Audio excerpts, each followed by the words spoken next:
중국의 경제 상황이 어느 정도로 악화됐는지를 보여주는 신호가 이제는 중국의 수도 베이징에서조차 나타나고 있습니다. 베이징 일부 지역에서는 지방 공무원들의 급여가 정상적으로 지급되지 않고 있고 대졸자 실업 문제도 빠르게 확대되고 있다는 증언이 나왔습니다. 호주에 거주하는 전 베이징대 법대 교수이자 반체제 인사인 위안 홍빙은 중화권 매체 칸중거와의 인터뷰에서 베이징 일부 지역에서 지방 공무원 급여가 정상적으로 지급되지 않고 있다라고 밝혔습니다. 그에 따르면 2025년 기준으로 베이징시에서 연간 급여를 전액 지급받는 곳은 하이텐구 단 한 곳뿐이고 나머지 구와 현해 공무원들은 1년에 8, 9개월치 급여만 지급받는 구조에 놓여 있다는 겁니다. 이 발언은 중국 공산당 체제 내부의 양심적인 인사들로부터 전달받은 정보에 근거한 것이라고 합니다. 수도 베이징의 재정 상황이 이 정도라면 다른 성과 도시들의 재정 여건은 더 악화됐을 가능성이 크고 변방의 낙후 지역은 훨씬 더 어려운 상황에 처해 있을 수 있다는 건데요. 베이징은 중국에서 재정 여건이 가장 안정적인 지역 중 하나로 꼽히는 곳인데 그런 베이징에서조차 임금 체불이 발생하고 있다는 건 중국 전체 경제에 걸친 압박을 보여주는 상징적인 장면이라는 거죠.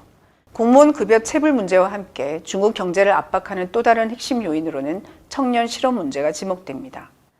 위안 홍빙은 전국 대졸자의 취업률이 유연 취업을 포함해도 약 60% 수준에 그친다고 주장했는데요. 이를 기준으로 하면 올해 신규 대졸자 가운데 약 500만 명이 실업 상태에 놓일 수 있고 최근 3년간 누적된 대졸자 실업 문제까지 합치면 취업하지 못한 대졸자 수가 약 2천만 명에 이를 수 있다는 추산도 내놨습니다.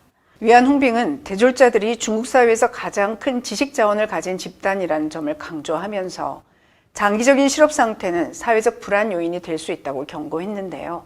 그는 재정 압박과 실업 확대를 중국 경제 위기의 주요 신호로 꼽으면서 하강 흐름이 반전되지 않을 경우 사회 내부의 긴장이 점차 누적될 가능성이 있다고 전망했습니다. 이런 상황 속에서 중국 당국은 경제정책의 방향을 수출에서 내수로 전환하고 있는데요. 실제로 중국 공산당은 12월 11일부터 이틀간 비공개로 중앙경제공작회의를 열고 내년 경제정책의 핵심 방향으로 개혁과 내수 활성화를 제시했습니다. 관영 인민일보 등에 따르면 회의에서는 국내 소비 진작을 최우선 과제로 설정하고 이를 위해 보조금 지급 확대와 도시 농촌 주민의 소득 증진을 강조했습니다. 이른바 도농 소득 증진 정책은 소득을 늘려 소비를 활성화하겠다는 점에서 한국의 소득 주도 성장과 유사한 측면이 있지만 방식에는 차이가 있습니다. 한국이 기업과 노동 간의 소득 배분 구조에 초점을 맞췄다면 중국은 정부가 보조금과 이전 지출을 통해 가계소득에 직접 개입하는 형태입니다. 위안 홍빙은 중앙경제공작회의의 정책 기조가 수출 시장이 본격적인 침체 국면에 접어들었다는 판단을 반영한 것이라고 평가했습니다. 다만 재정 여력이 제한된 상황에서 정부 주도의 내수 활성화 정책이 얼마나 지속 가능할지는 의문이라고 말했습니다. 이런 경제 압박은 공무원 사회 전반으로도 확산되고 있습니다. 저장성에서도 공무원 급여 삭감이 현실화됐다는 증언이 나왔는데요. 저장성의 한 도시정부에서 근무하는 중견 공무원 텐모 씨는 지난 3년간 20% 이상 삭감된 급여를 받아왔다고 말했습니다. 한국에서도 공무원은 액수는 적더라도 안정된 급여와 근무 여건이 보장된 직종으로 인정받는데요. 중국에서도 공무원은 철밥통으로 불립니다. 하지만 텐 씨에 따르면 그것도 옛말이 됐죠. 그는 2021년부터 공무원을 비롯해 지방정부 소속 공공인력의 급여와 수당, 성과급 삭감이 전국적으로 확산됐다고 전했습니다. 이 공무원에 따르면 과거에는 보통 연말 성과급으로 약 6만 위안, 1,140만 원을 받았지만 지금은 2만 위안, 379만 원 수준으로 줄었고 연차 미사용에 따른 보너스도 급여 1개월치를 줬었는데 그것도 3분의 1 이하로 삭감됐다고 합니다. 그 결과 연간 수입은 2021년 이전 19만 위안, 3,610만 원에서 현재는 약 14만 위안, 2,670만 원으로 약 26% 감소했다고 밝혔습니다. 중국의 공무원 급여는 기본급과 월간 수당, 보조금, 연말 성과급 등으로 이루어지는데요.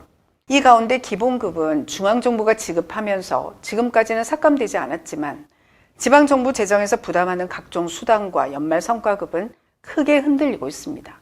현재 이 공무원이 근무하는 지역에서는 월간 수당이 전혀 지급되지 않고 있고 보조금과 성과급도 추가 삭감될 수 있다는 소문이 돌고 있다고 하네요. 주목할 점은 저장성이 중국에서 경제적으로 발전된 남동부 연안에 위치해 있고 경제 규모 4위 지역이라는 사실입니다. 지난해 7월 저장성 통계국에 따르면 저장성의 상반기 GDP는 4조 900억 위안, 777조 원으로 중국 31개 성시 자치구 가운데 4위를 차지했습니다. 이처럼 경제력 상위 지역에서도 공무원 급여 삭감이 이루어지고 있다는 건 다른 지역의 상황이 더욱 어렵다는 점을 시사합니다. 이 공무원은 동부 지역이 벌어들인 재정을 서부 개발에 투입해 왔지만 이제는 저장성조차 자체 재정 여력이 부족해 채권 발행에 의존할 수밖에 없는 상황이라고 말했습니다. 실제로 공무원 급여 삭감과 인력 감축 문제는 지난해 하반기부터 홍콩 매체들을 중심으로 잇따라 보도돼 왔는데요. 상하이에서는 처장급 이상 고위 간부들의 연봉이 최대 40% 이상 줄어들었다는 보도도 나왔습니다. 다만 기본급은 그대로 유지한 채 수당과 상여금, 성과급만 삭감해 겉으로는 임금이 유지되는 것처럼 보이게 했다는 분석도 제기됐습니다. 이 같은 재정 압박은 공식 통계에서도 드러납니다. 중국 재정부에 따르면 2023년 8월 기준 국가 재정 수입은 전년 동기 대비 감소했고 특히 세입은 큰 폭으로 줄었는데요. 그런데 눈에 띄는 점은 토지 사용권 판매 수익이 40% 이상 급감했는데도 세외 수입은 오히려 8.8%나 증가했다는 겁니다. 이를 두고 일부 전문가들은 지방정부가 각종 벌금과 과태료를 늘린 것 말고는 설명이 어렵다고 지적합니다. 실제로 중국 여러 지역에서는 벌금 부과가 급증한 사례들이 확인됐는데요. 코로나19 시기였던 2021년 광둥성 포산의 한 고속도로 교차로에서는 단기간에 수십만 명에게 벌금이 부과돼 논란이 됐습니다. 또 2022년 통계에 따르면 중국의 현급 이상 도시 300곳 가운데 80곳에서 벌금 몰수 수입이 전년보다 늘었고 2배 이상 증가한 도시도 적지 않았는데요. 이런 재정난은 이제 민간 기업을 넘어 국유 기업으로까지 확산되고 있습니다. 광둥성의 중견 국유 인프라 기업인 관웨이 도로 교량 유한 회사는 지난 11월 21일 자금난을 이유로 직원들에게 기본 생활을 보장하는 수준의 급여만 우선 지급하고 나머지 급여와 복리 후생비는 나중에 지급하겠다고 내부 통지했습니다. 회사는 직원들의 침묵을 회사에 대한 깊은 신뢰로 해석했지만 직원들 사이에서는 앞으로도 임금이 자주 끊기는 것 아니냐는 불안감이 확산하고 있는데요. 10년 넘게 근무한 직원은 통지 이후 동료들 사이에서 수입 감소에 대한 걱정이 커졌다고 전했습니다. 지난 2, 3년 동안 관웨이 공사에서는 직무 통합과 부서 폐지, 인력 감축이 이어졌고 급여 체계도 여러 차례 바뀌었는데요. 공식적인 소통 창구가 없어 불만을 공개적으로 제기하기 어렵다는 증언도 나왔습니다. 경제 여건이 악화돼 이직이 쉽지 않다 보니 일단 회사를 떠나지 못하고 버티고 있다는 분위기도 전해졌고요. 관웨이 공사는 한때 지역 내 도로와 교량 공사를 수주하며 성장한 대표적인 국유 인프라 기업이었습니다. 하지만 올해 신용평가가 한 단계 하향 조정되면서 정부 사업 입찰 역량에도 타격을 받았죠. 광둥성 전체로 봐도 인프라 투자 증가세는 둔화됐고 고정자산 투자는 감소세로 돌아섰습니다. 이 때문에 광둥성의 국유 인프라 기업인 관웨이 공사에서 나온 임금 지급 지연 우려도 단순히 한 회사만의 문제가 아니라는 지적이 나옵니다. 중국의 인프라 기업들은 도로와 교량 같은 국가 투자와 직결돼 있고 결국 지방정부 재정 상황의 영향을 크게 받기 때문이죠. 실제로 다른 지역에서도 비슷한 사례가 나타나고 있습니다. 구이저우성의 대표적인 도로 국유 기업은 막대한 채무 부담으로 직원 임금이 수개월씩 지연됐고 윈난성의 대형 국유 건설 인프라 기업에서도 임금 일부 지급 지연과 퇴직금 중단 사례가 발생했습니다.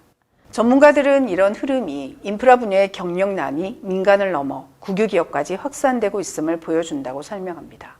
경제 환경이 악화된 상황에서 단기간에 여건이 나아지기는 쉽지 않다는 전망도 나옵니다. 또 노동정책 전문가들은 임금과 복리후생이 체불되는데도 직원들이 겉으로 침묵한다고 해서 기업이 안정적인 건 아니라고 말합니다. 임금이 불확실한 상태가 길어질수록 실제 업무 수행에도 영향을 줄 수 있다는 건데요. 관웨이 공사 내부에서도 변화가 이어지고 있습니다. 최근 몇 년간 경영진 교체와 조직 축소가 진행됐고 감원과 사업부문 축소가 동시에 이루어졌다는 증언이 나왔습니다. 현재 직원들이 가장 크게 주목하는 건 체불된 임금을 언제 받을 수 있느냐는 문제입니다. 이런 경제적 압박은 사회 불안으로도 표출되고 있는데요. 자유아시아 방송에 따르면 올해 노동절 연휴 전후로 중국 각지에서 공장 폐업과 임금 체불에 항의하는 노동자 시위가 잇따랐습니다. 저장성과 광둥성에서는 수백 명의 노동자들이 거리로 나와 미지급 임금을 요구했고 일부 지역에서는 공안이 투입돼 시위를 진압하기도 했습니다. 베이징의 공무원 임금 체불, 광둥성 국유기업의 급여 지연, 저장성 공무원의 급여 삭감, 그리고 벌금 수입 확대까지 이 모든 사례는 중국 지방정부 재정이 이미 상당한 압박을 받고 있으며 그 부담이 공직사회와 국유기업 그리고 일반 국민에게까지 전가되고 있음을 보여주고 있습니다.